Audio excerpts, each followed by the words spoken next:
What's going on, everyone? This week, I had the privilege of sitting down with, well, via Skype, Eben Upton, the CEO and founder of the Raspberry Pi Foundation, and I was able to ask him very specific questions, the head honcho himself, about the Raspberry Pi 4, issues and updates coming down the pipe, so things like the USB Type-C port, booting from USB 3.0, video driver updates, all sorts of things like that concerning the Raspberry Pi 4. Also, about the future of Raspberry Pi. Maybe a Raspberry Pi Pro, maybe, and I'm hoping for this, a Raspberry Pi Zero 2, maybe. All these questions and more are answered. Unfortunately, I don't have a video to accompany the interview. This is just from my broadcast radio show. I pulled the audio from there, but I have the timestamps here of all the questions. They're already on the screen here, so feel free to scrub around to get the questions and answers to all these specific questions. If you want to consider subscribing to my podcast and YouTube channel, I very much appreciate that. There's a lot of content out there, so it's not lost on me to even have your consideration. I really do appreciate it. It's just Geek Therapy Radio. Search for it in your favorite podcast player. Subscribe to it here on YouTube, all the social media stuff, so Facebook, Instagram, all that stuff. Okay, no more preamble. Let's get right into the interview with Eben Upton, the CEO and founder of the Raspberry Pi Foundation. Enjoy. Yeah. This is Geek Therapy Radio. What are we waiting for? And now your mental curator, Johnny Hamburger.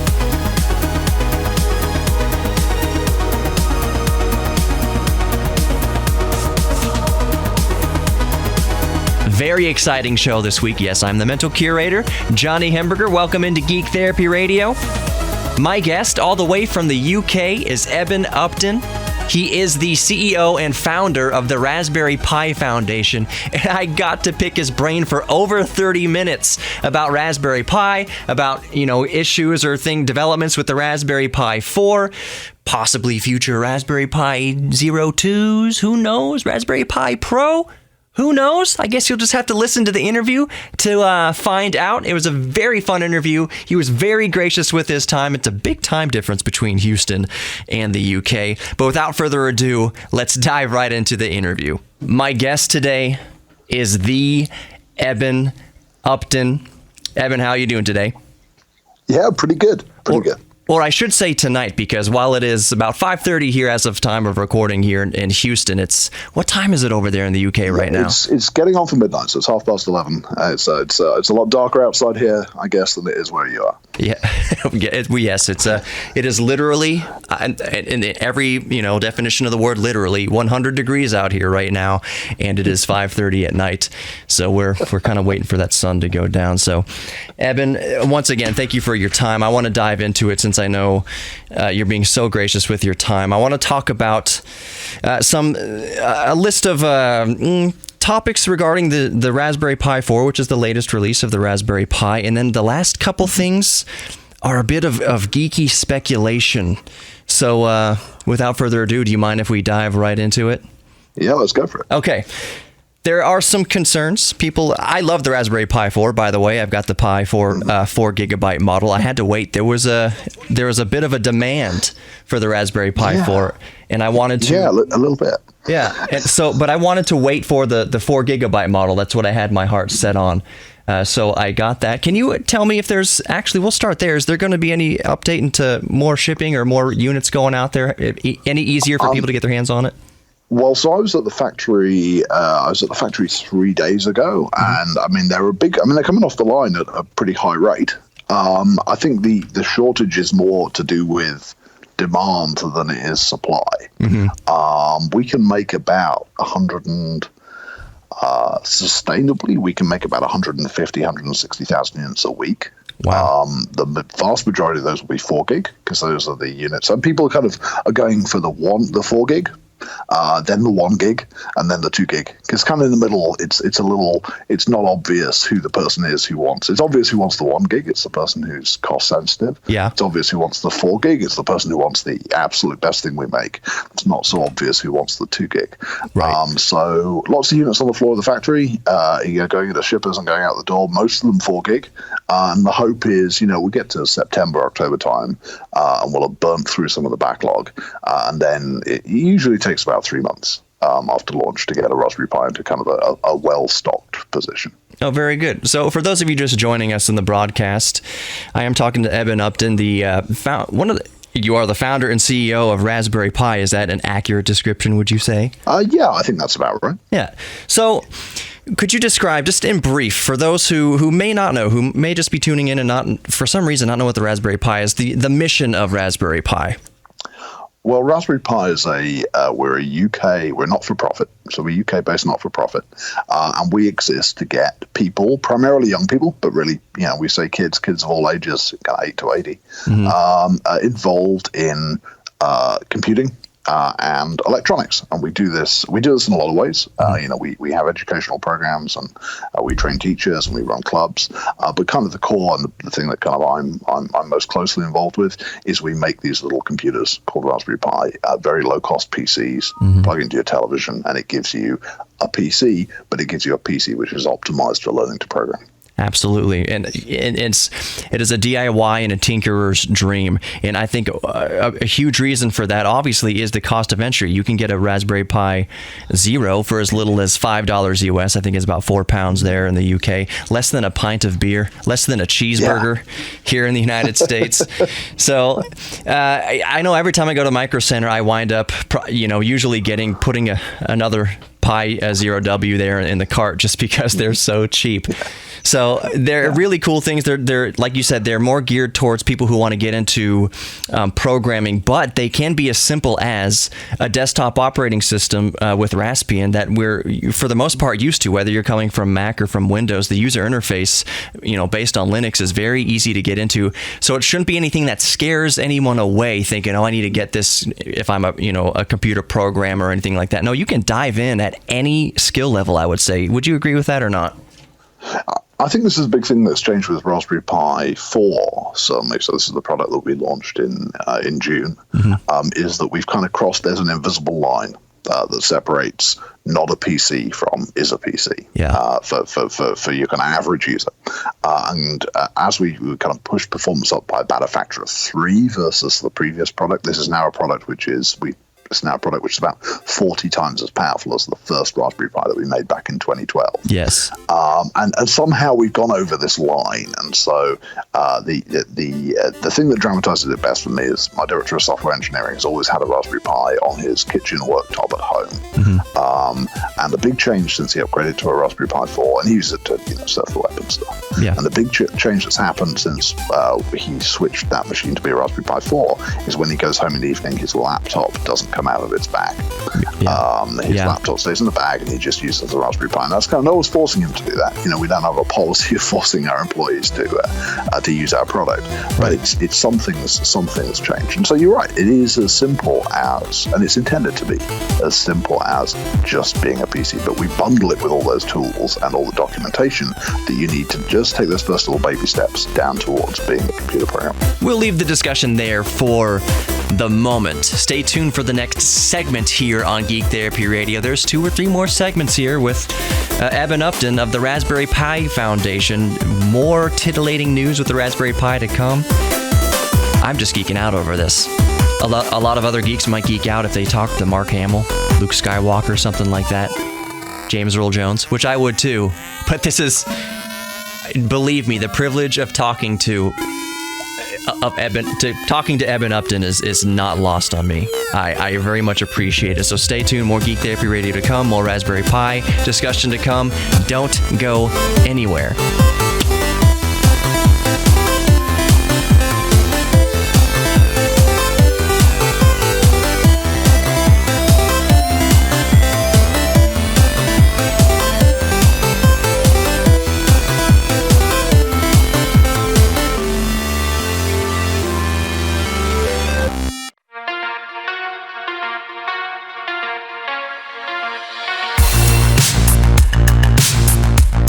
Welcome back to Geek Therapy Radio. I am your mental curator, Johnny Hemberger. Let's dive right back into the conversation with founder and CEO of the Raspberry Pi Foundation, Eben Upton. In this segment, we're going to start discussing the known issues and more progress being made with the Raspberry Pi 4. I took a poll on the internet. What did people want me to ask Eben Upton about regarding the Raspberry Pi 4? And this is that list. This answers those questions. So let's get right back into it. Let's get on to the some more specific questions. I know there's a lot of people waiting for these questions. I actually went on to the internet there, and I put a little thing out there saying I was going to have you on, and what questions should I ask you? And I can basically condense it down to a few specific areas. If you're willing to do your best to answer some of these questions, is that all right? Yeah, let's go for it. All right, let's dive right in. The Raspberry Pi 4, while amazing, there's been an issue with the USB Type-C, which I'm sure you're well aware of. Is there any sort of roadmap for addressing that and fixing that issue? So this is weird, right? And this is a reason not to launch a computer in the summer, which is people have nothing to write about. Yeah. And so they write about these things. This is this is something we didn't catch in testing because only the very kind of the highest spec component. We don't tend to worry about what happens when people connect our product to high spec components. We worry about what happens when they connect it to the cheapest thing they can find. So it's a thing. We have an official power supply that you can use. There's a wonderful Tom's Hardware did a lovely article where everyone else kind of wrote these kind of hyperbolic articles about it. Tom's actually went out and bought 10 cables off Amazon and eBay and found that 9 of them worked. So this is kind of not a thing. At some point we will fix it, obviously. At some point in the future we'll fix it. But it's kind of one of these things which is it's definitely not a high priority for us at the moment. But don't expect your MacBook charger to power a Raspberry Pi 4. Okay. So there's no definite sort of date where you expect it to kind of resolve or anything like that? Not really. I expect it to probably be resolved in a year's time. Okay, yeah. I'd be surprised if it wasn't resolved sort of at the end of the first 12 months, but it isn't something that's being kind of actively prioritized.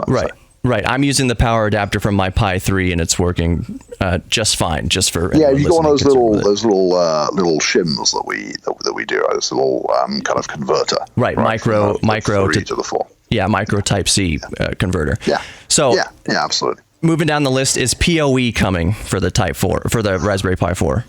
Power over Ethernet. So PoE already works. So you can use the existing PoE hat that we launched last year. I plug it in, it just works. There's an associated question, which is PxE coming? So is network boot coming? Okay. So you can currently power your Raspberry Pi, but you still have to boot it from an SD card. Yes, PxE is coming. I've seen prototypes in the lab. It's a software upgrade. For you update there's a firmware kind of effectively BIOS on the board. I imagine that'll show up in the next couple of months, and then shortly after that, USB boot will show up, and that'll be nice because then that means if you've got an SSD, you'll just be able to boot the device straight from the SSD without needing an SD card to store the firmware. It would have been nice to have those ready for launch, but they were kind of, because we knew they were, they could be implemented as field upgrades. They weren't prioritized. Wonderful. That was actually my next question. Booting over USB 3.0, you got any sort of roadmap timeline on that? Yeah, probably before the end of the year. So that's going to be slightly after PxE. I imagine.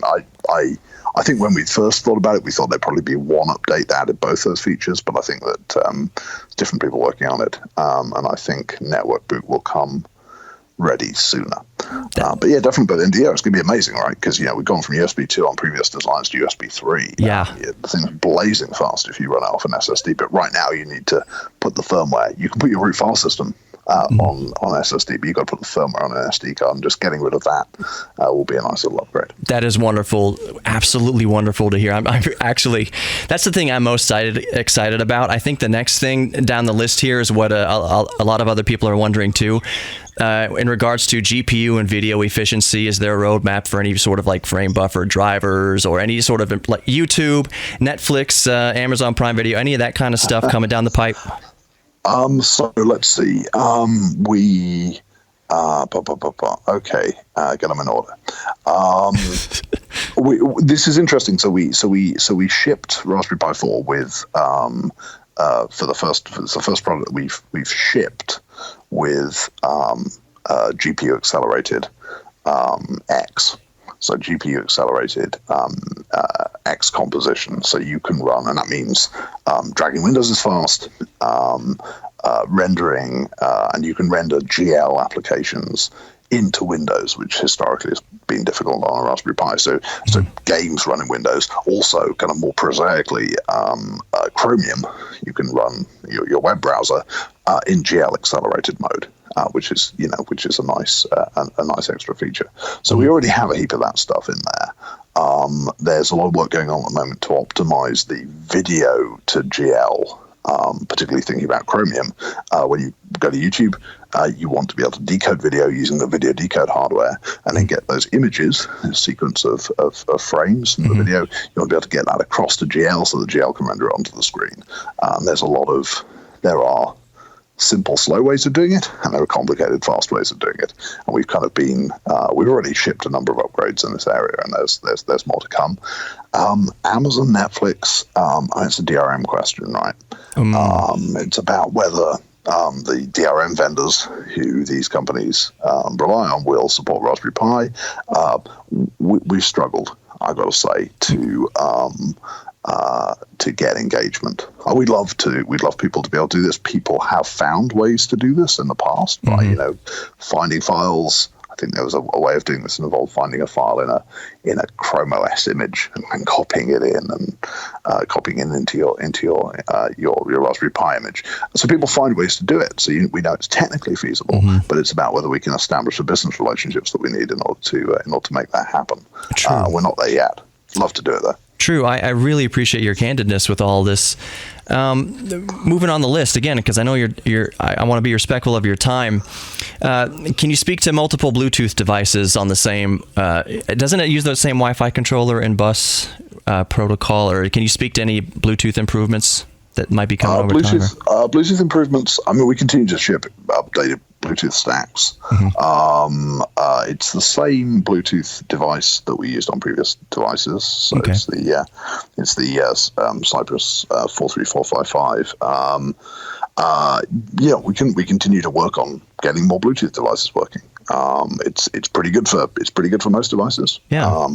People keep, and we always encourage people. If people find things that don't work, open issues on our GitHub. We have a bunch of GitHub repositories. Kind of pitch up on our Linux kernel repository or our firmware repository and open issues. And obviously, the more specific people can be about what's not working, the better able we are, particularly when it comes to this particular device doesn't interoperate. The higher things, specific bugs, the tip is specific bugs tend to float to the top. Non-specific bugs tend to languish at the bottom. Because people have a lot of enthusiasm for fixing bugs. They don't always necessarily have a vast amount of enthusiasm for reproducing bugs, which are hard to reproduce. That's awesome news. Also, the only area that I know that I've experienced Bluetooth lag would be on the Pi Zero, but I have just that's probably just because it's a underpowered kind of processor. I don't expect a lot there. You got a single core. I mean, the performance ratio is, say, 30-1 between the Raspberry Pi Zero and the Raspberry Pi 4. Right. And you've got a single processor, Raspberry Pi Zero. It's a gigahertz processor, but it's one single gigahertz processor. It's got to do everything. Yeah. Render the desktop, run the web browser, run the Wi-Fi, talk to your Bluetooth keyboard. Absolutely. There's always going to be a limitation. Yeah. Overall, the Pi Zero is my personal favorite of the Pis, just because of how simple it is and because it's single core, old school single core. But we'll come back to that in just a moment. The conversation continues. Don't go anywhere. We'll be right back with more Geek Therapy Radio.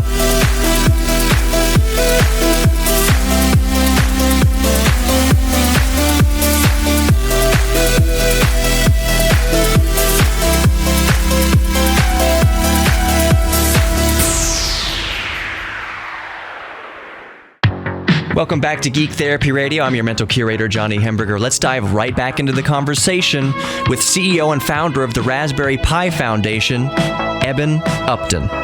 people have, I don't know, some people have complained. I'll just phrase it like this. Some people have complained that the Pi 4 runs hot.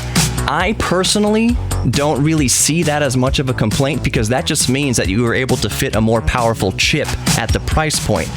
That being said, is there any sort of official Pi 4 case coming with a fan in the works? So there's not an official Pi 4 case coming with a fan. Let's see, there's a couple of things going on. One, we have third-party cases which are specifically designed for heavy thermal, or for heavy processing use cases. Pi 4's been designed like your mobile phone. It's designed with sprinting in mind. So it's designed to run at a particular temperature and then have some thermal margin, so you can then sprint for a little bit. Like you load a web page, you want a bunch of performance. You'll have 5 seconds, say, of intensive use. The temperature of the device will rise by a couple of degrees during that time. Mm-hmm. Obviously, if you run the thing flat out for a long time, then the temperature will rise to a point where we then start to slow the processor down, throttle the processor, in order to keep it at a sensible temperature. Right. So that's true of almost. It's true of your laptop. It's true of a mobile phone. It's true of almost anything that's on a desktop PC. Mm-hmm. But there are people who've designed third-party cases which are generally have a lot of aluminium in them, and those you put in one of those cases, you can then run the thing flat out forever. Oh yeah, and it won't get past sort of 65, 70 degrees. That's what I've done.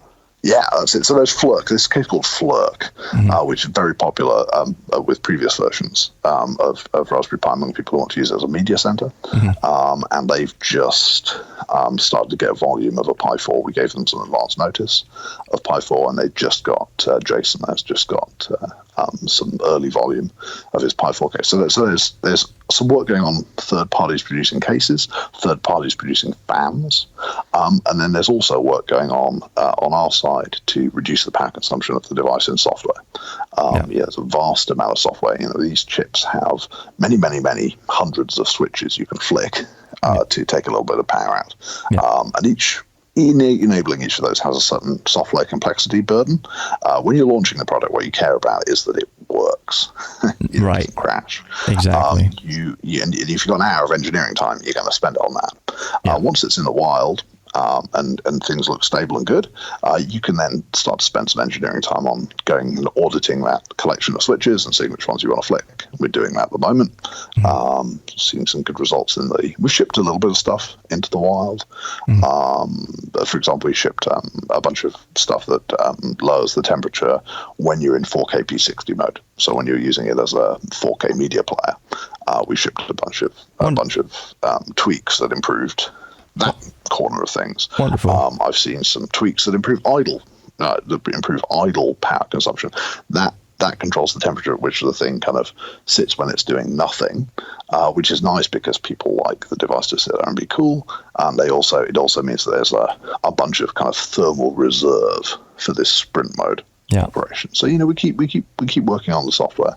Wonderful. And so I think that, along with casing solutions, will help. Yeah. So, but there's no official Raspberry Pi 4 case with a fan in the works. Not with a fan. So there's an official case without a fan, and then there are third-party cases with fans and third-party cases with lots of aluminium. Right, and that's what I use, and it's been wonderful. And heat sinks cost about 50 cents, so it's really wonderful.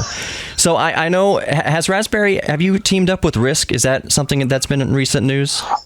Oh, with RISC-V, yeah. So Raspberry Pi is a member of the RISC-V Foundation. The RISC-V is our the Raspberry Pi products use ARM processors, Correct. ARM CPUs.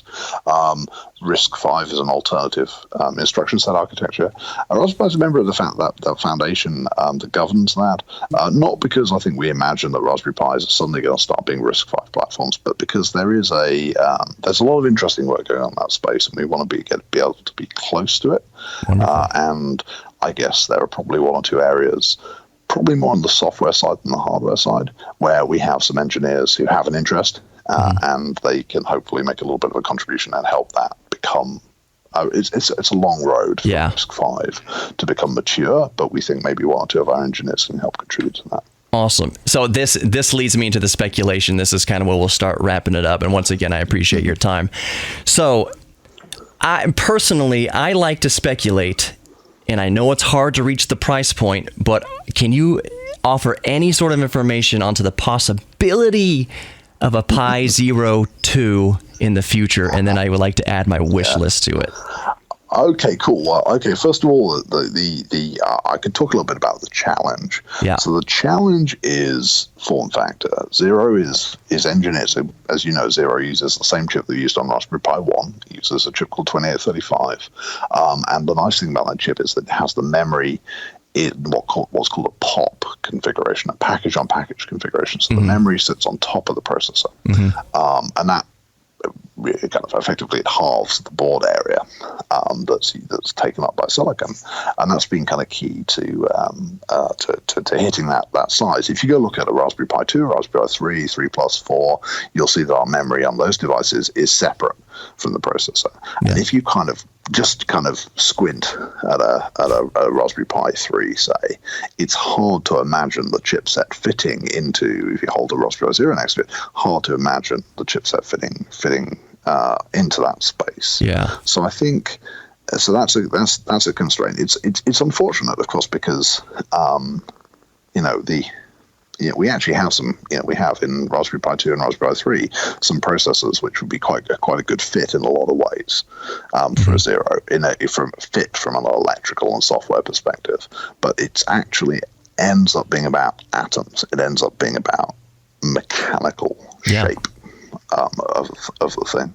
Right. And as we enter the end of, this Moore's law slope, there's only so much silicon and so many transistors we can fit.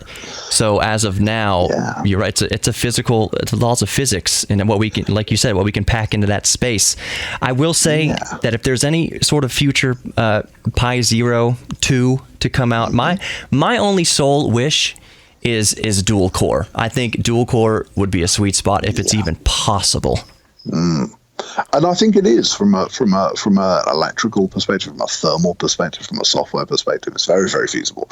It's just that today we don't have our hands on a piece of silicon that has the geometry, that has the physical shape. Effectively, you can't you end up being unable to build a POP package, right? Because the die, even the 2836 die, the die that's in Raspberry Pi 2, it's stretched horizontally.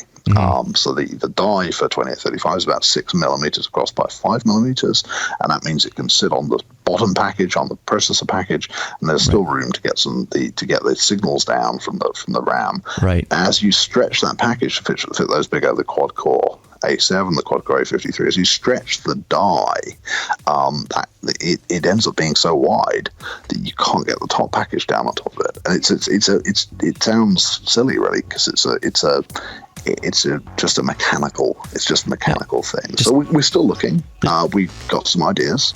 Okay. But ideas. We've got some ideas, but they're kind of expensive ideas, right? I mean, they're kind of, your ideas are kind of like, hey, let's go spin a chip to do this, and let's go spin a chip ends up being a $5-10 million activity. So you got to be really sure that you want to do it, and you got to be really sure you want to do that instead of going to do something else. There's an opportunity cost. Right, but the takeaway is that Raspberry is thinking about a PxE 2 potentially in the future. Who knows? We're thinking about it in the sense that we're thinking we'd love to do it. Yeah. I think the problem with the phrase "thinking about" is it tends to apply a higher level of thinking than might actually be going on. It's kind of wistful rather than focused at the moment. So there's nothing on the immediate roadmap for a PxE 2. Nothing on the immediate roadmap. Nothing on the immediate roadmap because it's for all the reasons. Exactly, for all the reasons explained. The real life getting in the way. All right, we'll pause the conversation right there until we wrap it up in the fourth and final segment here on Geek Therapy Radio. I've been talking to Eben Upton, the CEO and founder of the Raspberry Pi Foundation, about the Raspberry Pi 4, about Raspberry's future, and I'm a little disappointed that there's no official confirming word that the Raspberry Pi 2 is currently in the works, but I am encouraged that it is on their minds. I am encouraged about that because we always speculate. Let's talk about Nintendo for a second. Will there be another Nintendo Switch? Will there be another console? We all know that there will be. There always will be a new version of something. So we know that eventually there will be a successor, in other words, to the Raspberry Pi Zero. So I'm a little disappointed that it's not going to be out tomorrow, of course. There's probably a lot of us that are disappointed. I'm happy that he shares my enthusiasm for the Pi Zero, that it's both I like it the most too, for how simple it is and just what it represents. But I'm just happy to hear that the Raspberry Pi Foundation is thinking about the future of the Raspberry Pi Zero, so that's encouraging. More Eben Upton coming up next on Geek Therapy Radio. Don't go anywhere. Welcome back to Geek Therapy Radio. I am, of course, your mental curator, Johnny Hemberger. I've been talking to Eben Upton, CEO and founder of the Raspberry Pi Foundation, about the Raspberry Pi 4, the Raspberry Pi Zero, the future of Raspberry Pi, and now we'll discuss maybe perhaps a Raspberry Pi Pro. Let's pick Eben's brain about that. The last question, last speculation, last little geek out thing here. Would you be willing, or is it even maybe thinking about, quote unquote, again, a Pi Pro, maybe something around a higher price point, maybe around or under $100, but is exponentially more powerful than a Pi 4 or anything like that? Any sort of Pi Pro things going around, bouncing around brains or anything? It keeps coming around as an idea. It's come around the whole history of Raspberry Pi, the idea that, hey, it'd be good to do something which is, generally the numbers people talk about is twice the price, 10 times the performance. I think in the early days of Raspberry Pi, it was feasible to do twice the price, 10 times the performance, because we had fairly modest performance on Pi 1. I had at least one idea for something we might build in the sort of 2013 kind of era. But we took the long road instead to Pi 2. We had kind of our thoughts in 2013 about ways of doing a quick and expensive Pi 2. And in the end, we did a slow to mature, but still $35 Pi 2. Yeah. I think actually it's hard to put your finger on a piece of silicon that would let you build in the sort of sub $200 range. You could imagine you could build something which was materially faster. It's actually hard to see which piece of silicon you'd use to build something which was exponentially faster at $100, $99.99. To some degree, because of thermal issues. Actually, you can think of silicon, but it tends to have higher TDPs. Yeah. Than what we're using, and as you see, this kind of Moore's law issue means there's not that much more. We're a 28 nanometer chip now. There's not. There are several process nodes between that and the state of the art, but there's not actually that much saving. Yeah.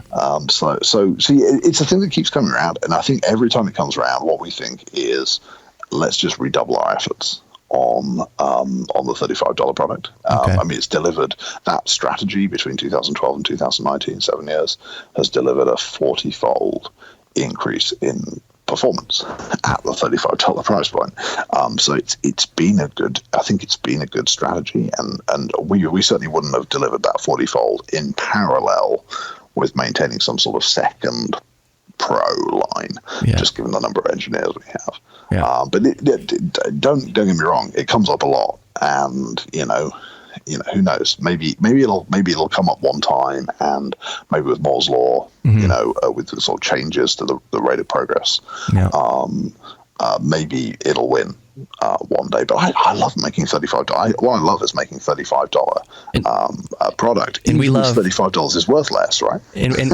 Right, and we exactly with inflation, and we love that you are doing it. I love that you have a $5 computer. Everything it's amazing what you're doing. Yeah, it's funny. The Zero is my personal. Even as we make these faster and faster and faster machines, Zero is still a personal. It's kind of a passion project, right? It's something that the latte computer, the beer computer, the cheeseburger computer, I just think, I remember saving up what would have been $300 for my Commodore Amiga when I was a kid. What could I have done if I'd had, how how underpowered is that compared to a $5 Zero? You know, what Right. could I have done if I'd had my hands on that machine when I was a kid? Right. How much would the power of the Pi Zero cost? So I don't know what it's equivalently powerful to, but go back to the early 90s or late 80s or whatever. How much would that Pi Zero power have costed back when it was state of the art power? Yeah, that's it. You know, you Thousands sort of of think dollars. that it's equivalent to I'd say it's equivalent to, you know, a Pentium, an early Pentium 3, maybe. Yeah, it's sort of a high-end Pentium 2, early Pentium 3. Yeah, around 1 gigahertz. Yeah. Yeah, that's it, right? So you got a gigahertz versus, you know, it isn't as good clock for clock as a Pentium or an Athlon, a Pentium 3 or an Athlon. But, you know, those Pentium 3s, when they came out, they were clocked at 300 megahertz. So you got a 3-to-1 clock speed advantage over it. So, but, you know, you take it back into the 1980s and 90s, that's a high-end Alpha workstation or a Spark station or something. You know, it's really, you know, these things are just inconceivably powerful. Everything we have around us now is inconceivably powerful compared to the stuff that we grew up with, right?